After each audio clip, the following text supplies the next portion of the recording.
First of all எல்லாருக்கும் good morning. நான் பிரேமா ஃபேஷன்லேருந்து பிரேமா பேசுகிறேன். நான் வந்து இப்போ நிறைய வீடியோஸ் அப்லோட் பண்ணலான்னு நினச்சிட்ருக்கேன். ஸோ நிறைய பேருக்கு வந்து ஸ்டிச் பண்ணுறது மிஷின் இருந்தாலும் ஸ்டிச் பண்ண தெரியாது. அதனால் நான் அதை கொஞ்சம் கொஞ்சமாக போடலான்னு இருக்கேன். என்னோடய சேனலை சப்ஸ்கிரைப் பண்ணி வச்சுக்கோங்க. தேங்க்யூ. இப்போ நான் சின்ன நெக் டிசைன் தான் இப்போ எடுத்திருக்கேன் கேன்வாஸ் பேப்பரில் வெட்டுறதுக்கு.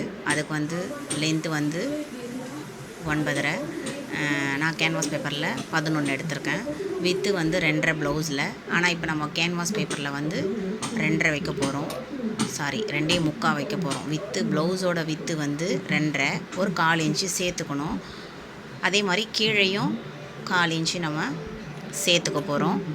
ஸோ 2.25, மேலேயும் 2.25, கீழேயும் 2.25. கேன்வாஸ் பேப்பரில் 11 ஹைட்டு எடுத்திருக்கேன். ஆனால் ப்ளவுஸோட நெக்கோட லென்த்து வந்து 9.5, 9.5. ஸோ அது எல்லாம் ரெண்டுத்தையும் மேலேயும் கீழேயும் 2.25 வச்சு மார்க் பண்ணி லைனாக ஸ்ட்ரெயிட் லைன் ஒரு கோடு போட்டுக்கோங்க.